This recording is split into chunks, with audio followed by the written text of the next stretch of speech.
All right, welcome everybody to another episode of our Puget Systems podcast live Q&A show. This week, we're joined by our resident scientist, scientific computing advisor, Dr. Don Kinghorn.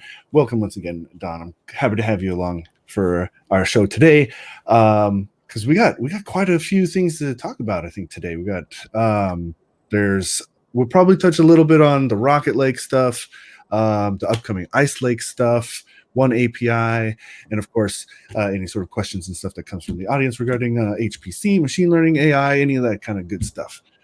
So I suppose let's just jump right on into it. There's a lot of stuff that has been on my mind. Sure. But yeah, I had intended actually to talk about on the stream. I had intended to talk about Intel's oneAPI ecosystem, like several weeks ago. But we changed everything all up and all that. So I do definitely want to talk about that. And I also just tested Intel's new dual Xeon Ice Lake. Yeah. And yeah, it was really good. Oh, great. That's good to hear. It's the best CPU system I've ever tested. And that's a bold claim. That's big.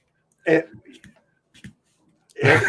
really good. I'm very impressed with it. So I'll talk. I'm actually not going to write this up. Okay. Because we're going to focus on the single socket. Right. So single socket version of this, which will be coming up later. Okay. Should be with the same cores and all this, and it should just be killer. It'll be a really, really nice workstation processor. Good fit for us and all that. But yeah, it was really nice to be able to test that. There's that, oh geez, what I guess since we talked before, I don't think we talked one-on-one since before Threadripper. I don't Threadripper Pro. It's been a while, yeah. But I'll touch on that a little bit when I'm talking about the Ice Lake. Sure. I just put some numbers on it, some charts that I've been, and then I've accumulated some things on it. I've got Rocket Lake on it, and I just to share stuff internally, I put the Ice Lake testing I did on some of those charts. Yeah. And I've got a couple of them here, so you can kind of see the kind of comparative what the performance was like. Yeah. Another thing that's really awesome, and I'm pretty excited because I love it, is GTC. Oh, that's right. I didn't mention that in the beginning. Yeah, GTC is probably going to be pretty big this year. Yeah. Yeah, Nvidia GTC, always love it. And Nvidia is so good. They're so good. Even, even virtual, it's pretty darn good. Oh, yeah. So that's a lot of that going on next week. I'm going to be on a lot of sessions and stuff like that. Hopefully, I don't know if I'll get to talk. I really miss talking one-on-one with people. That's the biggest thing. Yeah, that's kind of been the rough part about these virtual kind of conventions and stuff. Is it's hard to just sort of randomly meet up with somebody or walk up to their booth and just oh yeah, hey, I know you, and get to talking. Yeah. That's the best thing about the meetings, really, honestly. But the content at GTC is just stunning. It's really good. I'm looking forward to that. It's going to be great. So where would you like to start? I think Ice Lake or oneAPI. Anybody chatting? Just some hellos and such so far. Okay. That's Intel. Intel's calling in. I'm gonna have to answer this.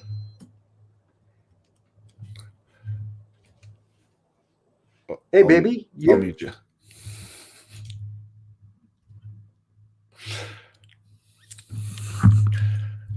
I think it's Dr. Don's wife.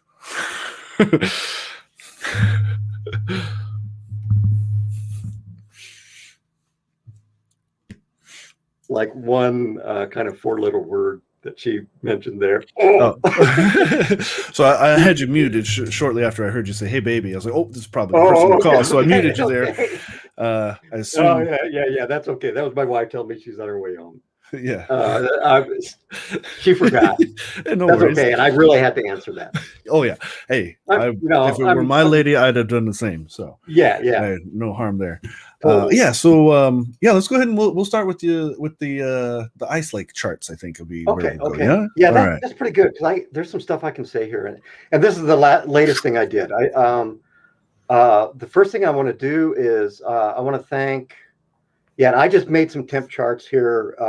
Put it on a thing, and so we can look at it. I'm probably not going to publish this, at least not at this point.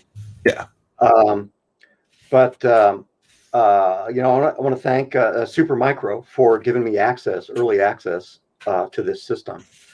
I think they Jumpstart program or something like that. But they sent me an email and said, "Hey, you want to get on and check out, do some testing on Ice Lake?" Mm-hmm. I went, "Yeah, sure, awesome." So I had a remote connection for them down there and fired it up. And that was nice. That was nice. I appreciate that.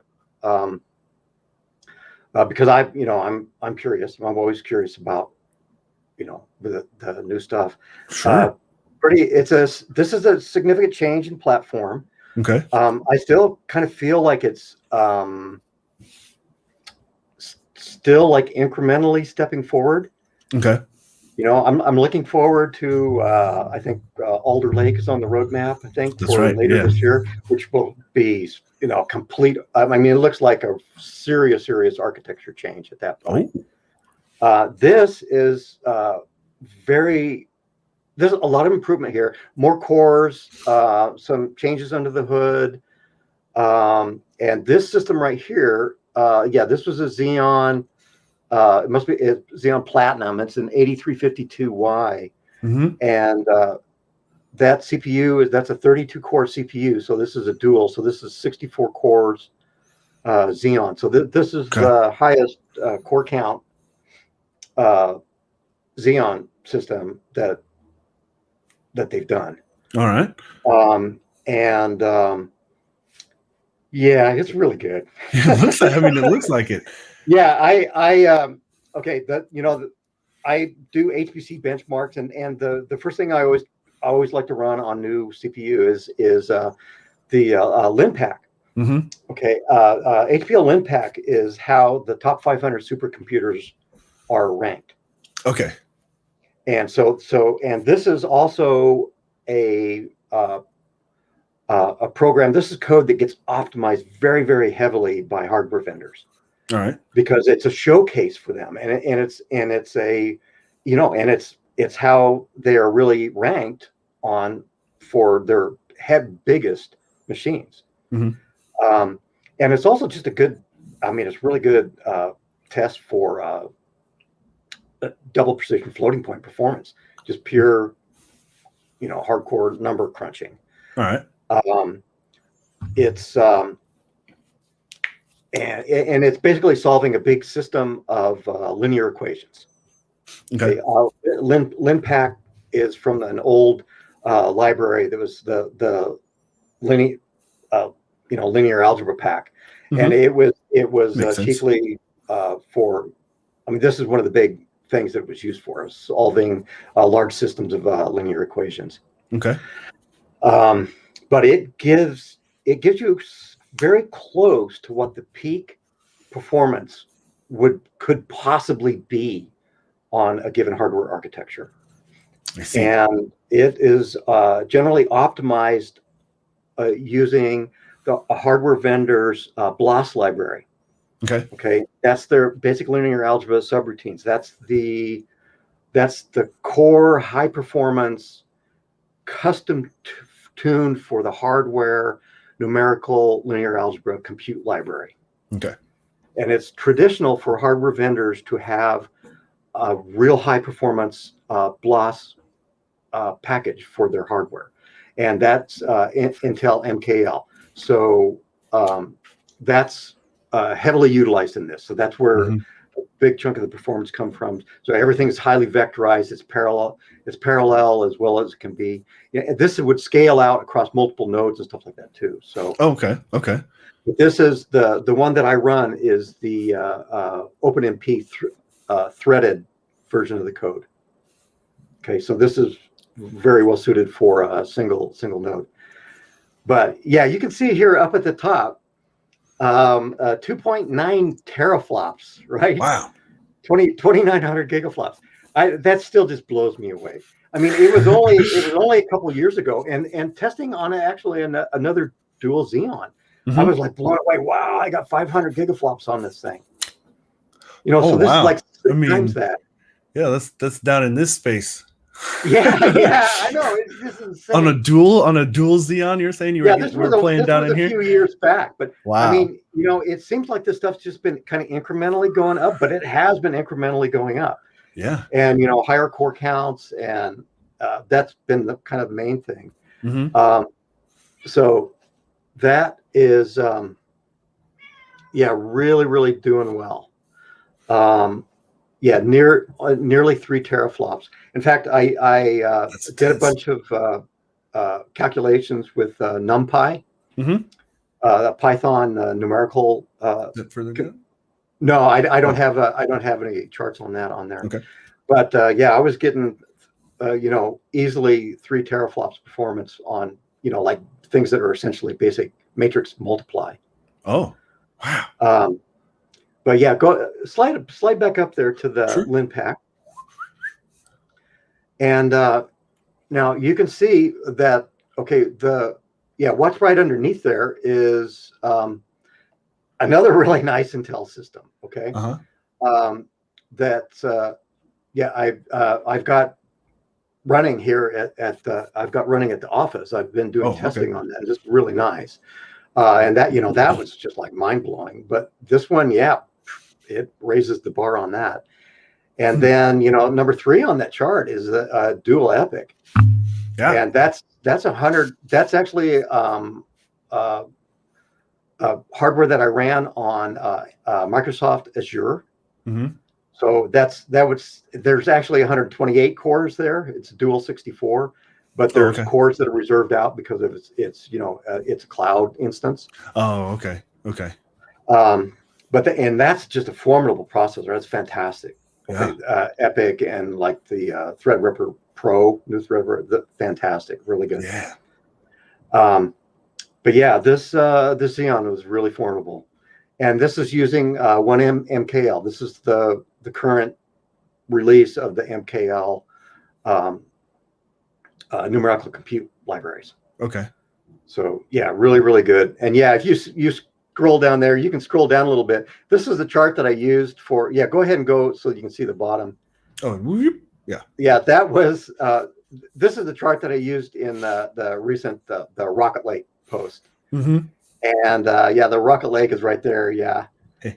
That's actually not too bad.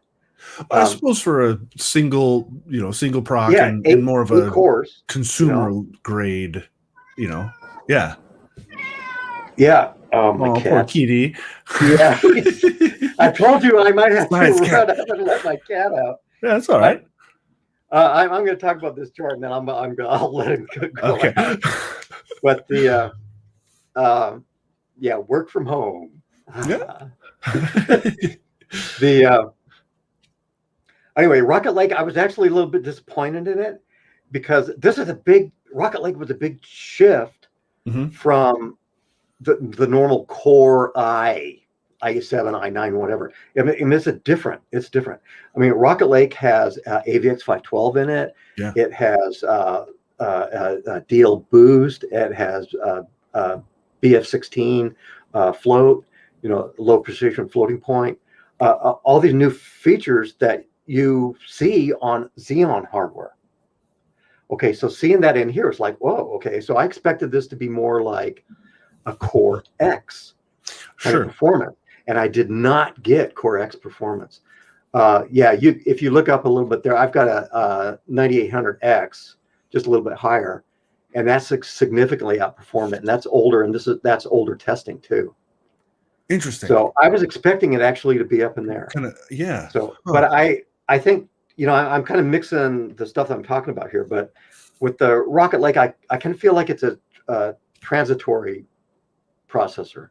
Okay, kind of a halfway they're point. changing the architecture and they're getting ready, I think, to add more features into what they're doing. Yeah. On these cores and bringing in more stuff like AI and stuff. It's kind of in a way I feel like, I don't know, Intel might not like this. I don't know, whatever. But I feel a little bit like Intel is kind of gearing some of this stuff so that they can compete with like Apple M1 ARM silicon. Interesting. Okay. Because that's a system on chip, so it has specialized chips in there, and it gives really good performance.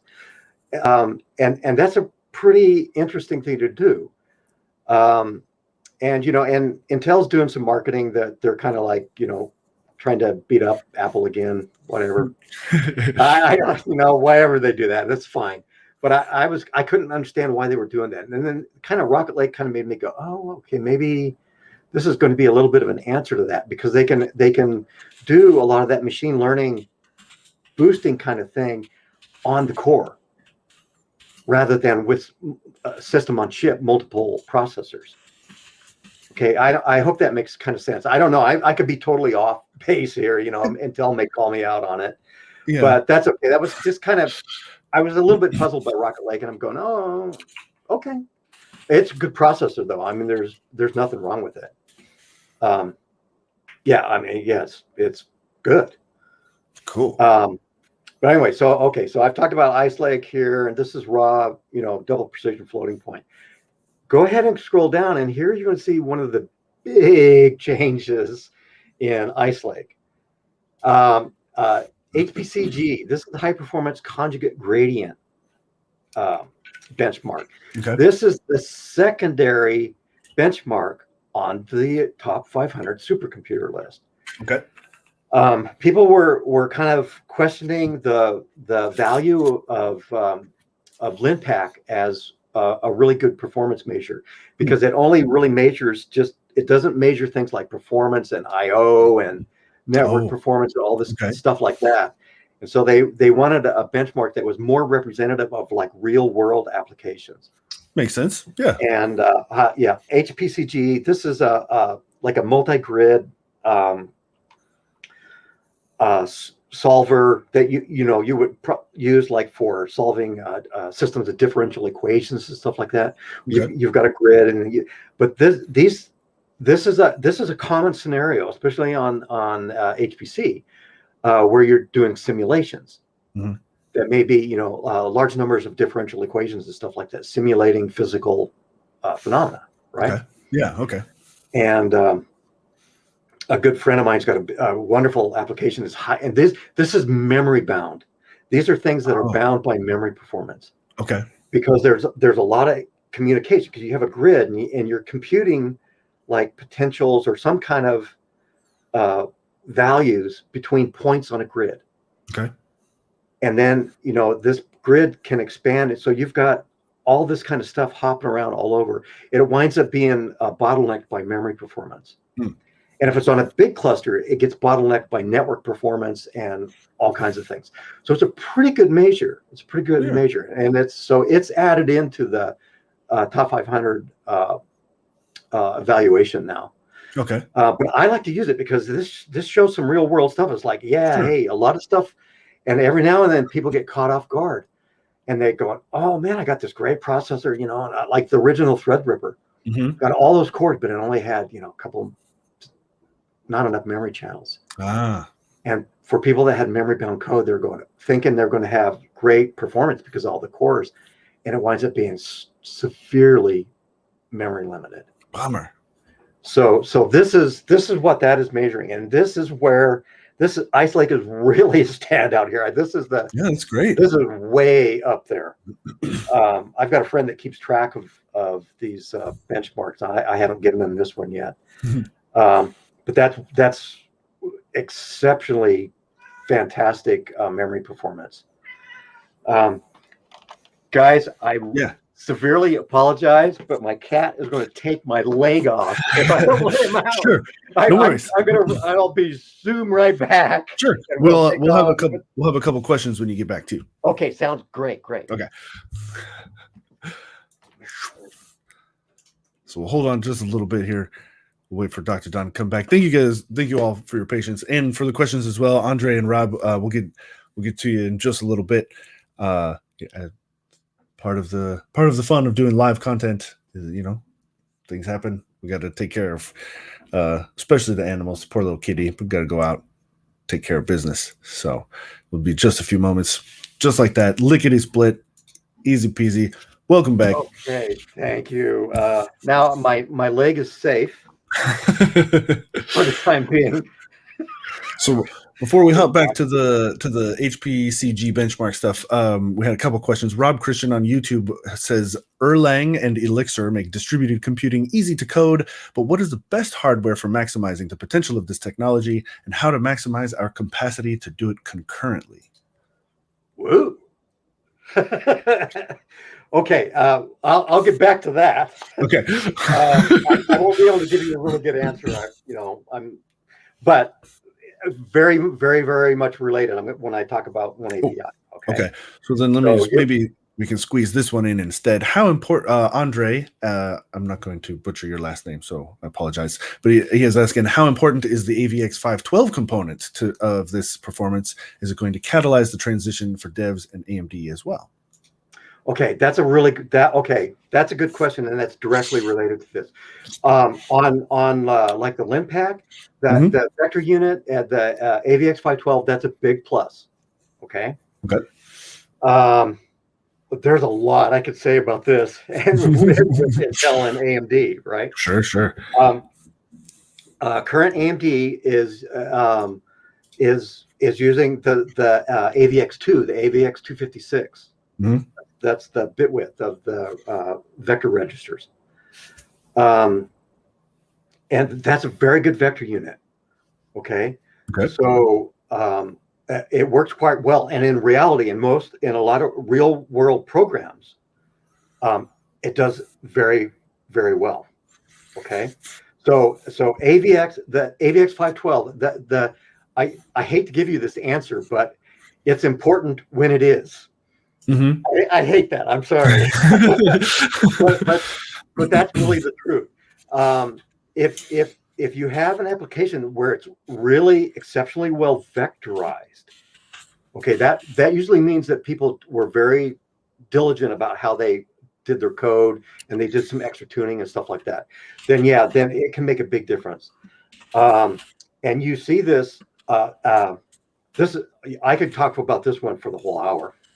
Okay, but MKL is a fantastic library. It's a fantastic library, and I'll give you just a couple things here because this is actually really quite nice. And it's very relevant.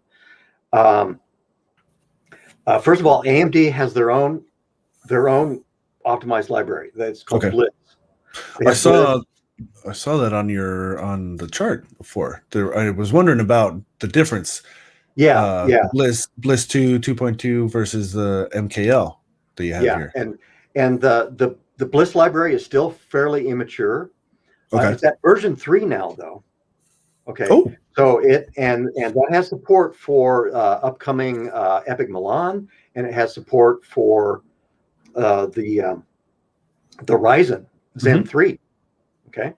So that's looking good. But still, there's a lot of optimization work to be done there. Mm-hmm. It will happen this year. Oh, super. Okay, because the Frontier supercomputer going in at Oak Ridge. That's right. Right. That's an AMD box. Mm-hmm. Like giant box, right? Yeah, it will probably be the fastest computer in the world when it's up.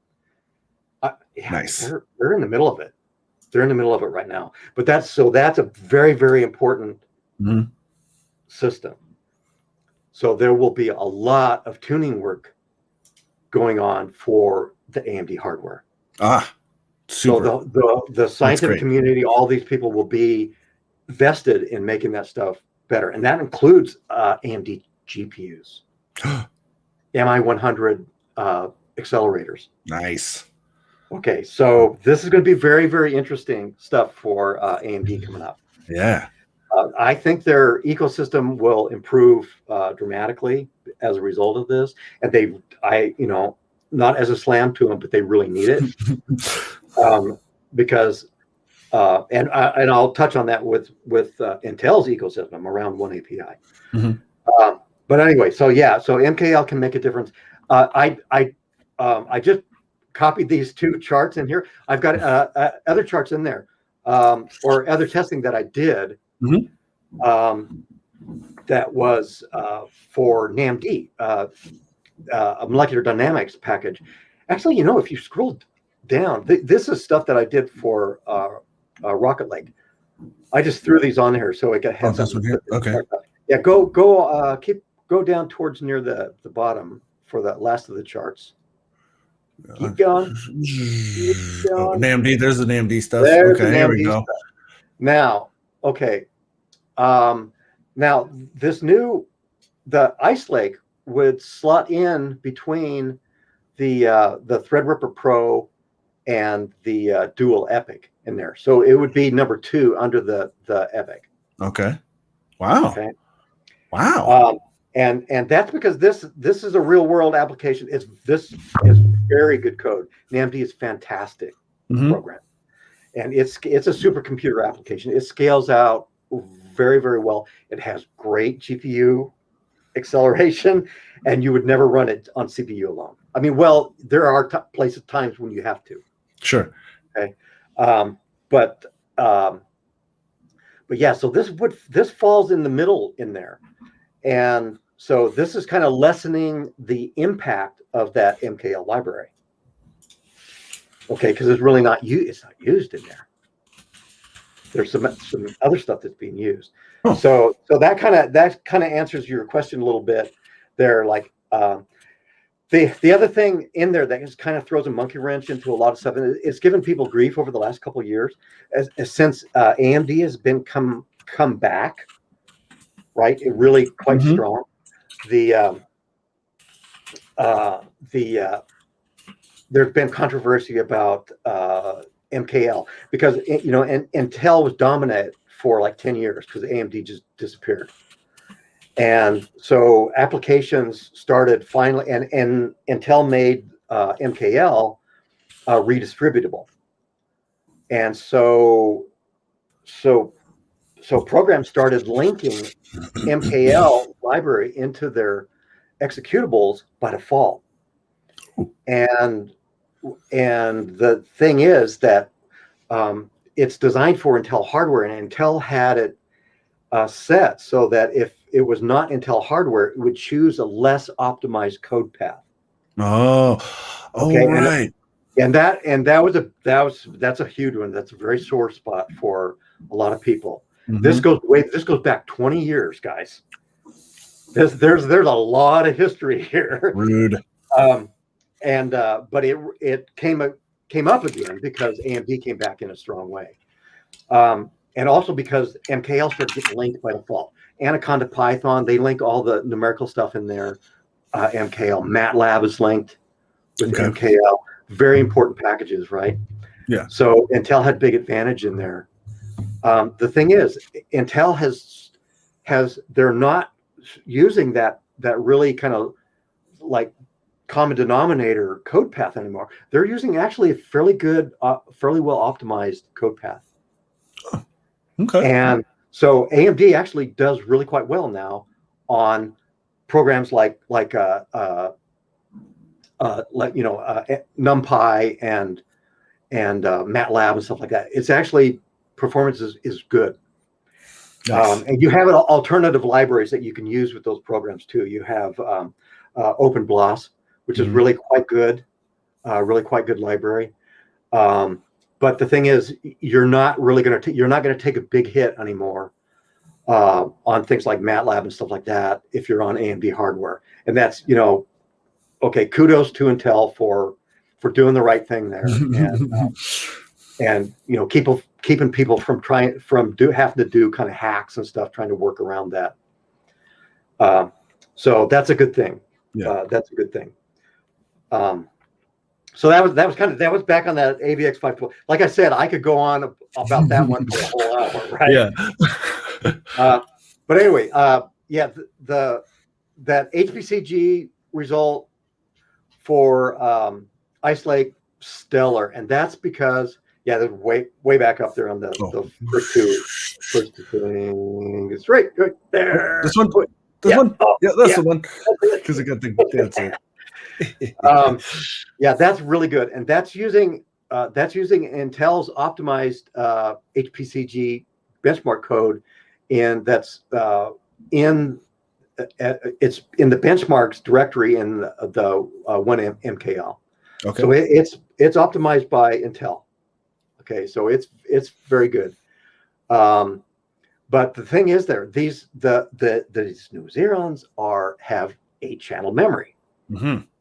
Okay, which is really nice. That was a big advantage that Epic had, and Threadripper Pro also has that 8-channel memory, and so that's actually, it's pretty important. You got to be able to move stuff in and out of memory. So this the Ice Lake takes a big jump on this. And that's that 8-channel memory plus higher memory speed is at the 3200 megahertz. Mm-hmm. So that's Ice Lake is nice. It's very impressive. This is the architecture change. You have PCIe 4 on here. This is nice. Again, really looking forward to the end of the year. Sure. But I think that's good on talking about the processors and stuff here. Sure. One last question before we move on to the next topic. Sure. SumSec asks, what is the peak memory bandwidth of the Xeon 8352? Why? I don't know. I didn't check it, and I haven't seen the specs. I can't really answer that. It should be. Intel launched this like on the 6th, so I think that the technical specs should be posted, and I have not seen them. I apologize for not being on top of that, but it's good. I can guarantee you that. It looks really good. HPCG is an excellent benchmark for. In fact, some people go, why are you doing HPCG when you could just do the stream memory benchmark, right? Mm-hmm. So it's kind of comparable in there for comparative performance, but I don't know the actual the specs on the actual bandwidth there. Oh, it's okay. All right. The next part, then we jump into oneAPI. Let's go to oneAPI because I can get back to that interesting question about Erlang and stuff like that. Sure. oneAPI. Oh, you got my post here. Yeah. Oh, nice. Okay. Yeah. Might be helpful. Yeah, I was going to talk about oneAPI actually several weeks ago because I was looking at it, and I had wanted to look at oneAPI since I had talked to some of the devs, some of the people in the project at supercomputing a few years ago when I was talking to them in person, right? Mm-hmm. Yeah. And I remember when I talked to him, and I was going, "Oh, what are you guys doing? What is this oneAPI stuff?" And he explained to me, and I was going, "Okay, yeah, it's really ambitious," and it is ambitious. But they've made really. They're rolling on it, and it's at release 1 now. That happened early in the year.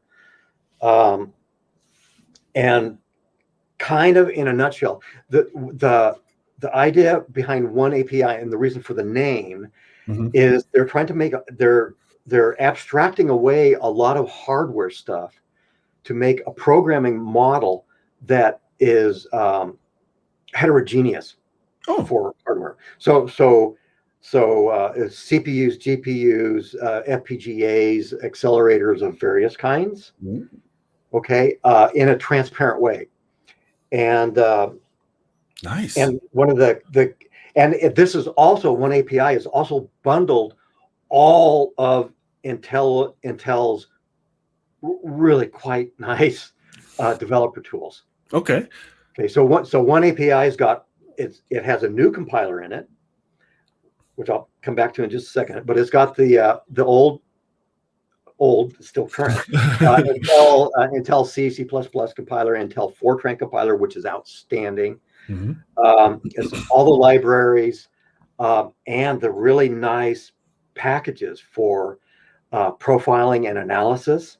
They have vTune Analyzer, and they have there's several packages. I don't remember all the names off the top of my head, but they're really good. They're really good. I mean, you could dig really deep into a program with those things. I mean, down to the machine code if you want.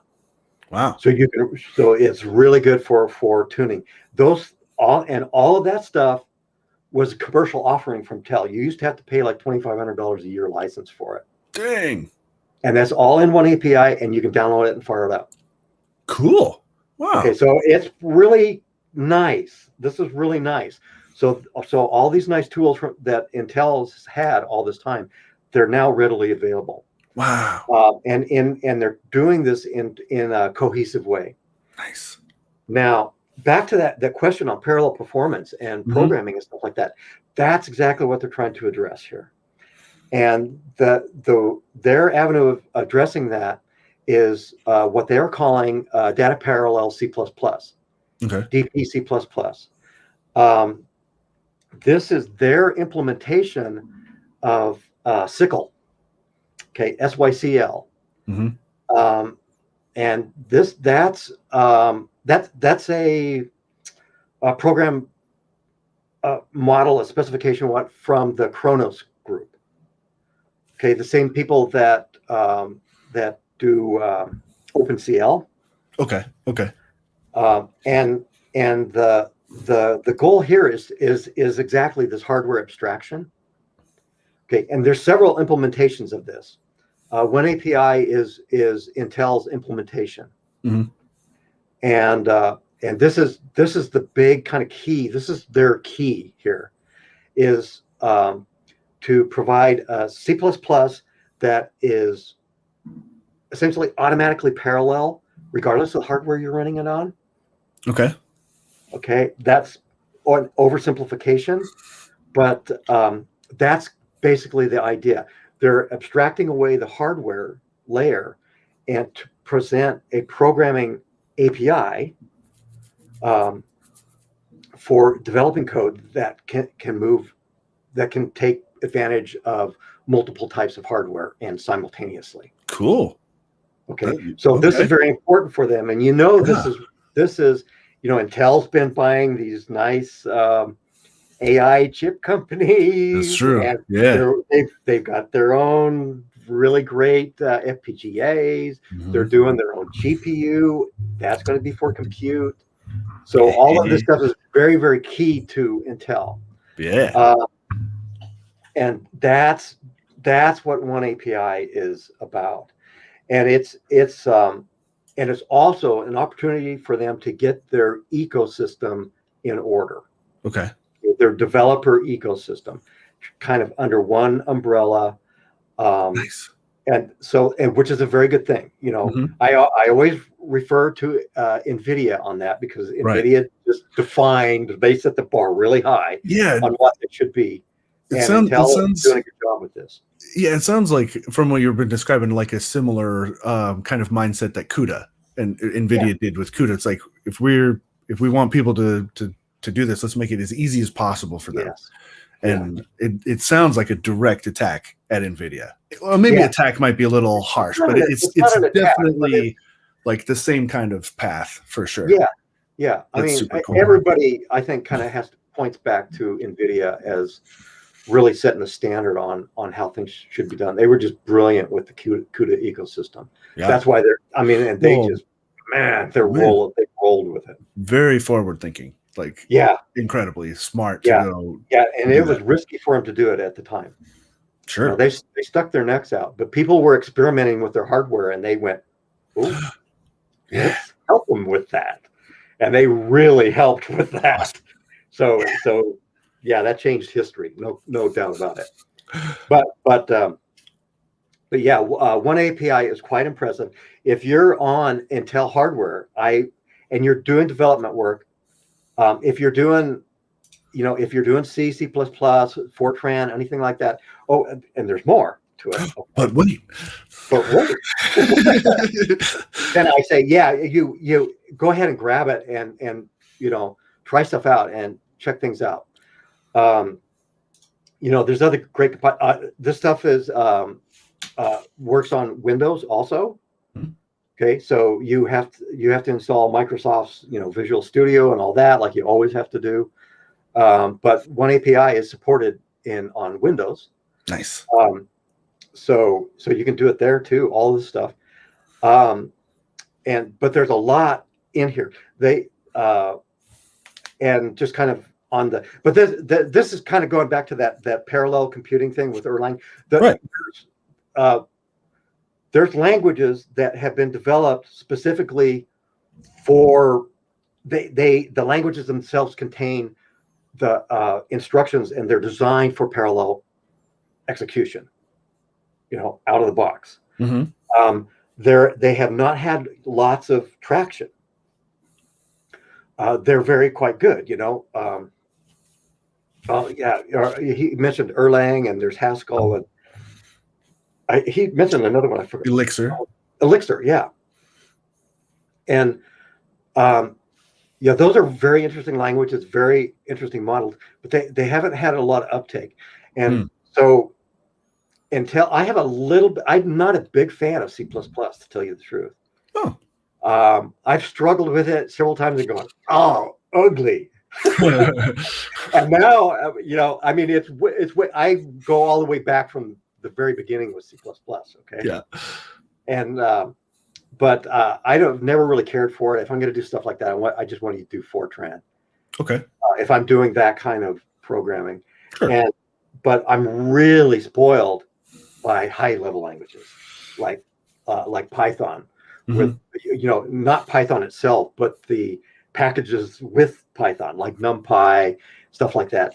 And lately, I'm doing scientific computing with PyTorch and TensorFlow. These machine learning libraries are not just for machine learning.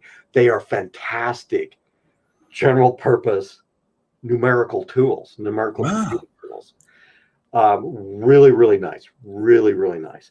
And that's what I feel is the stronger way forward. Is higher level languages and all that. But C++ is so important. And especially for on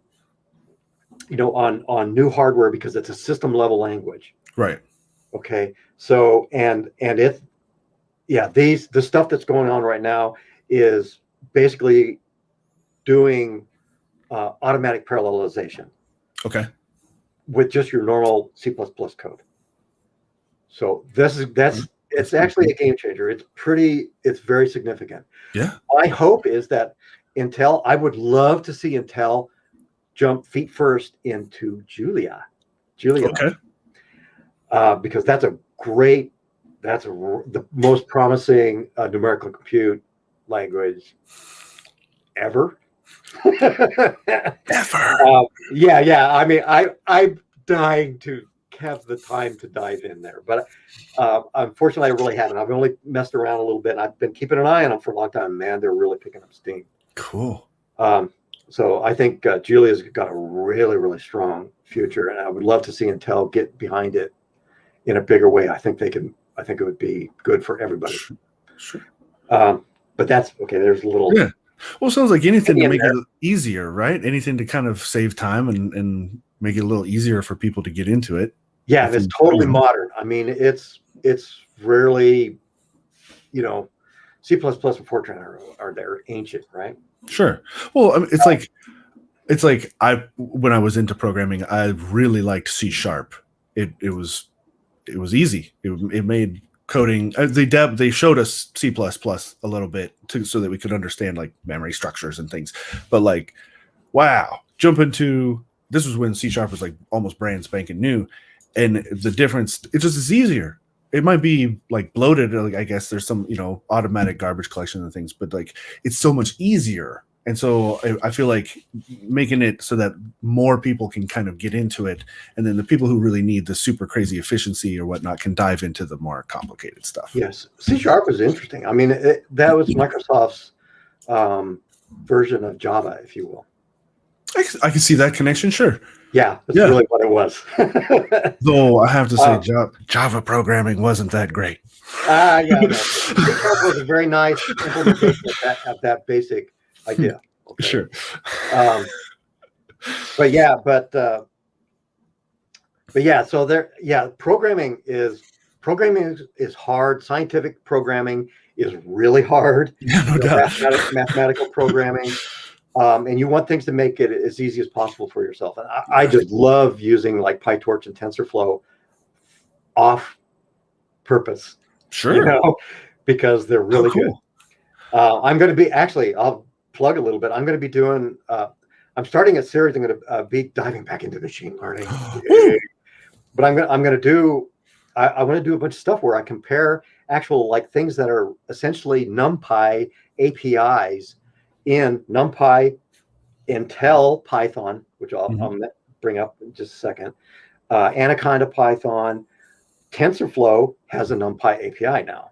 Ooh. And PyTorch has basically been like a NumPy API from the beginning. And there's a new one from Google called PAX that is a NumPy implementation for like accelerators, TPUs and GPUs and all that kind of stuff. So those things are all really cool. It's like, hey, well, I can probably just write kind of basically the same code and run all of these different frameworks, libraries, and kind of show some really neat stuff. Yeah. I've got kind of a plan there, and I'm really looking forward to doing that. I hope it's I think it should be good. It should be some really good posts on that. Really, it should be really interesting, and I hope to promote actually general use of a lot of this stuff. But that kind of gets me back to oneAPI. One of the things that's part of oneAPI is that Intel has their own Python distribution. Okay. So this is their distribution, and the very important numerical libraries and stuff like that is the most important Python libraries. Python is all about the external packages. Okay. Python just glues this great stuff together, right? Sure. But this is Intel's build of all of those tools. Okay, so it's an optimized Python done by Intel. It's really quite good. That's part of oneAPI also.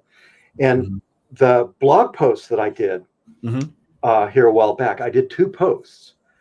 This would be the one about Conda then. Yeah. The first one. Which one is this? This is so this is the first one, just regular intro. Yeah, this one here.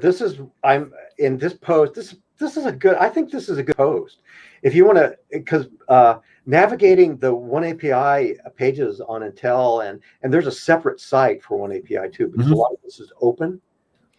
And so there's an kind of open specification stuff going on there a lot. So there's cross, but it can be pretty confusing diving into the oneAPI. And I've had people thank me for going, thank you for explaining what oneAPI was and giving us the information that we need to navigate the site. But so this post here, I introduce it. And if you want to know about it, I'm not just trying to toot my own horn there, but it's pretty good. I think it's kind of a service, honestly, because it was pretty confusing when I was trying to navigate around all the Intel stuff. It's massive. Okay, there's a lot of stuff here. But in this post, I describe what it is, kind of what all is in there. And I go through, scroll down a little bit. I go through, this is all the stuff that's in there, man. I mean, it's just that's a lot. That's crazy. Yeah. Wow. And links all over the place. That's valuable for you. I wanted to get all those in there so people could have a way to navigate things easily. Wow. And then there's instructions on, and I have instructions in here for doing the oneAPI base setup. Mm-hmm. And you can scroll down a little bit on there. pretty straightforward. And I highly recommend that. First of all, I recommend that if you're on Intel hardware, I recommend that you try this out. I recommend that you grab it. Sure. Might as well. It's free. Yeah, but don't do it.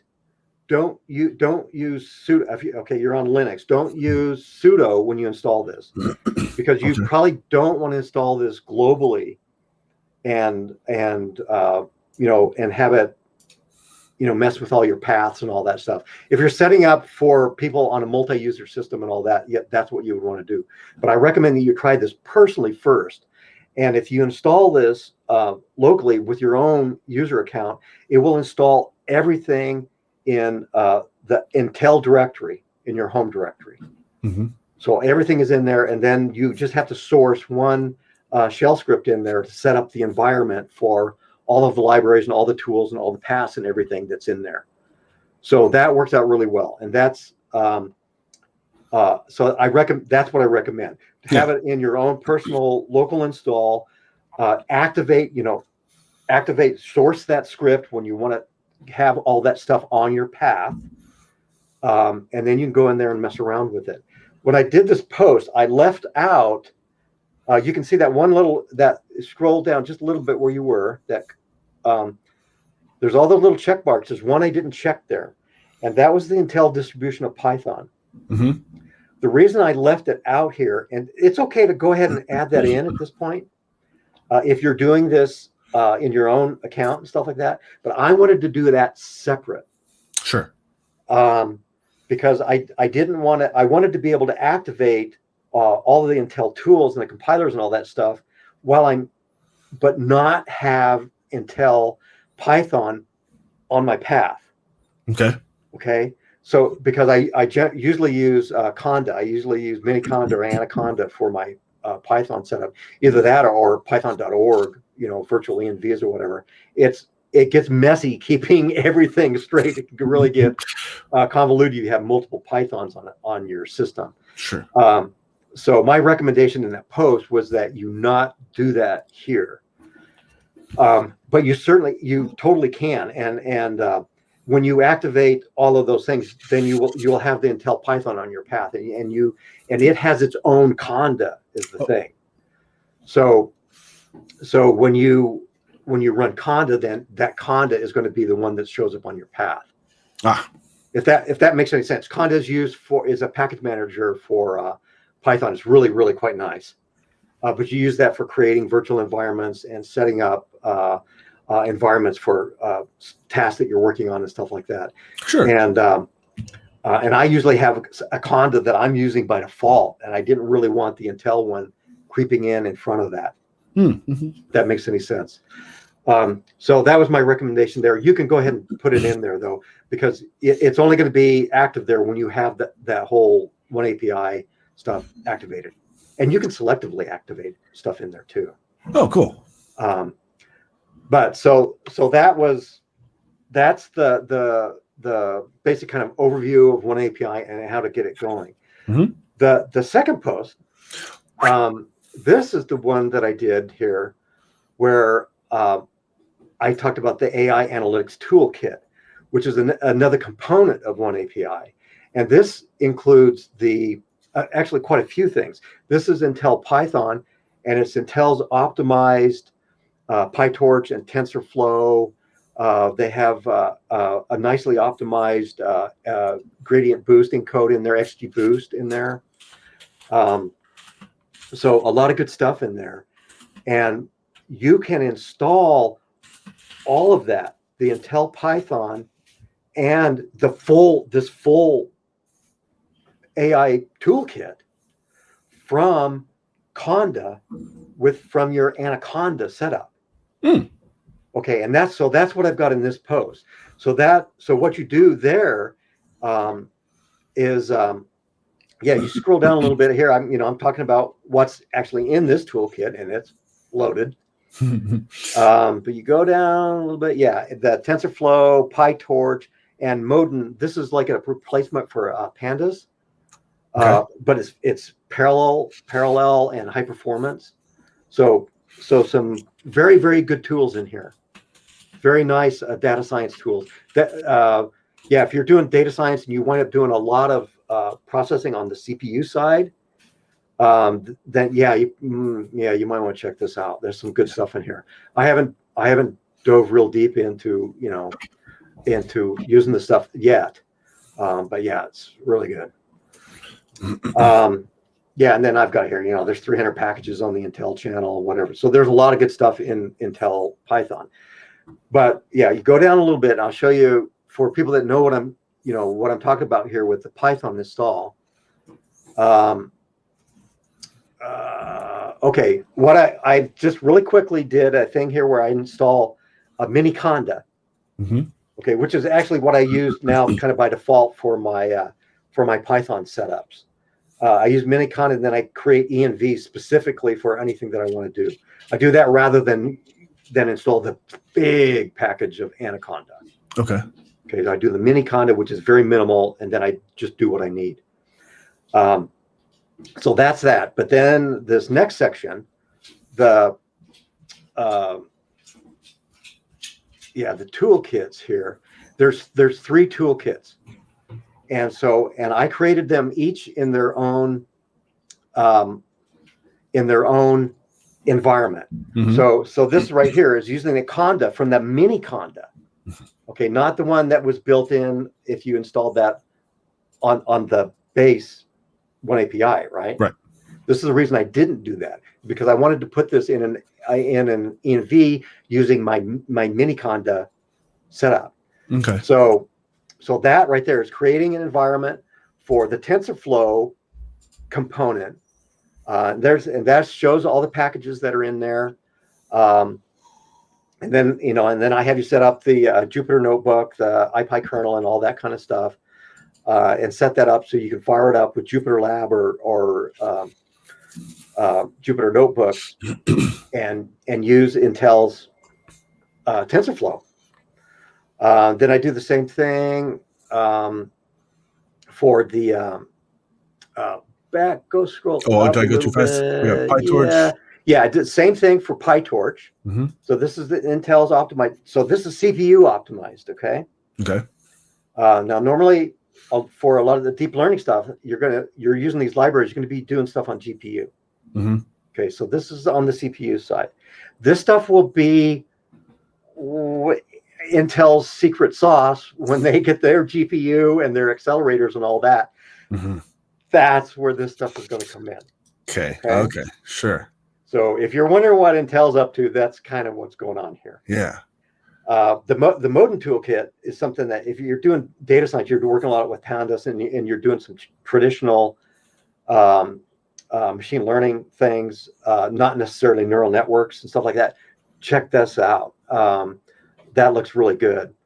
But this is the same thing, setting up an environment specifically for that component of the oneAPI AI toolkit. Oh, I have got a little thing in there with a fail. That it actually works fine. Ignore that. Oh, I had some trouble, and it was because of path stuff with the modem one, and that was because of because it requires Conda Forge. Okay. And so if anybody that's done all this stuff will know what I'm talking about. You get dependencies that kind of give you a headache, but I've got a solution in here, but it shouldn't give you any trouble. It turned out that the setup that when I did this on it was not ideal. Okay. So I got that, and that wound up in the post. Sorry. But yeah, it works as it should be. You shouldn't really get any surprises there. Cool. But anyway, so that kind of sums up the stuff going on with oneAPI. And the reason that it's most interesting, and I keep saying this, is that Intel to me Intel is very much in a transition period. Yes, it definitely feels that way. Yeah, Gelsinger, CEO, back in the saddle. He's really, really, really good.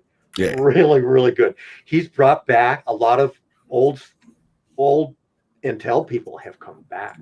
Oh, okay, that's interesting. Yeah. Oh, welcome back, Dr. Rainiers. Oh, there's some really good people that essentially kind of got like they left Intel. Yeah. And they were really good people, and they're now back. So there's cool. an entirely new attitude at Intel right now, and I think everybody there is pretty pumped up. Yeah. So it's nice. This is I think probably the best shape that Intel's been in a decade. You know, Awesome. as far as their future going forward, things look really good at Intel right now. Oh, great. They're doing all the right stuff, you know, new fabs, and being not so mine, you know, they're being we're going to fab processors that people need, you know, because they're really good at it. They need to do what they're really good at, their core stuff. Yeah. So I am pretty optimistic about stuff going on with Intel. It looks really good. They've got new hardware coming up that will be really significant architecture changes. The stuff that's going on kind of right now feels a little bit transitory to me. Yeah. And you know, a lot of that is marketing, and I mean and plus they've had these projects in the works, and they're going through their cycles of putting stuff out, but they're knocking stuff out really quick. I think towards the end of the year, at the beginning of next year, we're going to see some big changes. Cool. And some significant new hardware should open up some really interesting alternatives, some more possibilities. So yeah, it looks really strong for Intel. I'm happy for them. I'm glad to see that, you know, because I was not too keen on Intel for quite a while there. They had some CEO problems. Bob Swan was great, you know, as an intermediary. He kind of got things, damage control, and got things kind of back in order. And Gelsinger is going to be fantastic. Yeah. So I'm excited. Yeah, cool. It looks really good for Intel, and I am you know, things look really good for AMD too. Oh, sure. I mean, the competition is so good. One thing about this, you know, I'm talking about performance, and 3 teraflops on the CPU, for crying out loud, man. Everything right now, everything is really good. Everybody's stuff is really good. It's not like, oh, yeah, this is better than that. This is better than that. It's all good. Yeah, it's for sure. all good. It's never been better. I mean, I could say that almost any time in history. It's never been better. Yeah. It's true, and it's looking really good. Yeah, AMD is doing some really exciting stuff. And it's great. Lisa Su is fantastic. You know, she just completely transformed AMD, brought them back to their glory. Yeah, for sure. Yeah, and their hardware is, I mean, they're doing great. I mean, we're using a lot of their stuff because it's just really quite good. It's fantastic. It's amazing. Yeah, it's really quite good.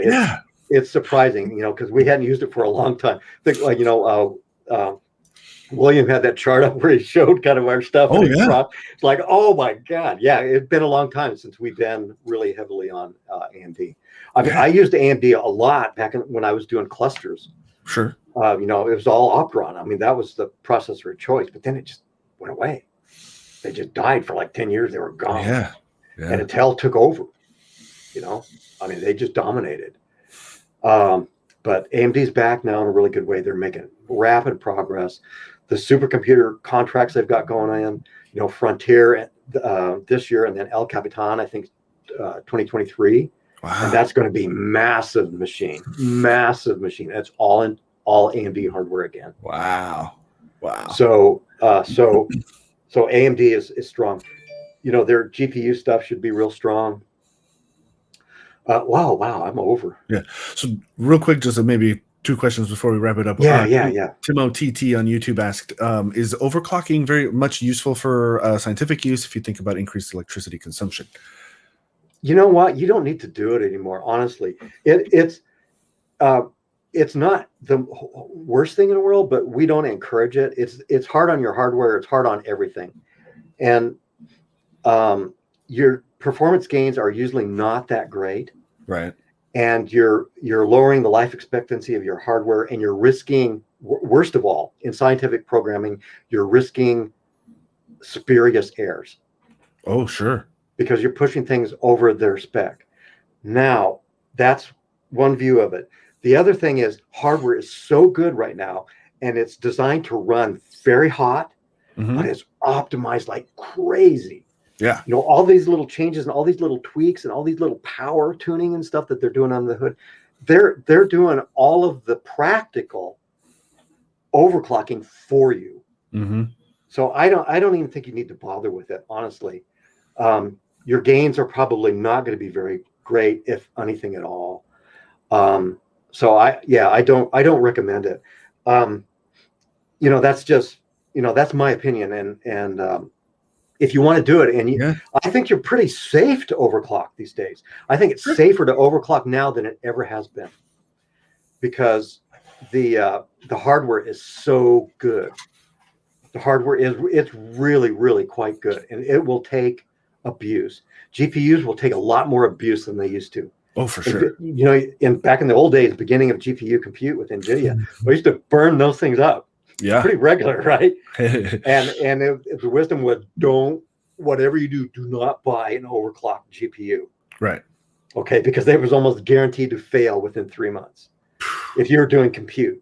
Right. But now, man, those things can run really hot, and they power them like crazy. 350 watts on the 3090. Come on. Yeah. I power limited that thing down to 270 watts and lost just a couple % of performance. Right. So I mean, they're just pushing the stuff out to the max. It's not necessary. Yeah. Yeah, that's a great question. Thank you. Mm-hmm. Mm-hmm. And then just before we wrap it up, Great Tower on Twitch is asking, anything specific you're looking for coming up that gets you excited? Yeah. Well, I've already mentioned it a little bit, but yeah. Okay. First of all, Intel's looking at there. I'm looking towards the end of the year for Intel to be going, whoa. But next week, man, if you haven't signed up, GTC starts next week. Okay. Yeah. Monday, I think, is the keynote. Yeah, keynotes on Monday. Mm-hmm. I love Jensen, man. I just love that guy. That guy loves his company. He loves his company. He loves his people. Oh yeah, yeah. I mean, seriously, that so Nvidia is awesome. I love them. So I disagree with them sometimes. I go, why are you doing that? Yeah. But man, there's no question about Jensen's love for the company and his people, and it's pretty. And all the people I talk to there, it's mutual. And very exciting. I don't know what all we're going to see at GTC, but it will be good. And if you haven't registered, go ahead and register for it. It's free. And man, NVIDIA is doing a really great job with the streams. The last one, there was a kind of a intermediate one. This is like the big one, right? There was one a few months ago, and it was like, whoa, this is a big improvement over the first one they did at the beginning of the pandemic. Okay, so that's looking really good. I highly recommend you register. Look at the talks. Go in. There's bound to be some cool stuff that you can check out. Check out the keynote. I don't know what they're going to be announcing. I have some ideas on some things.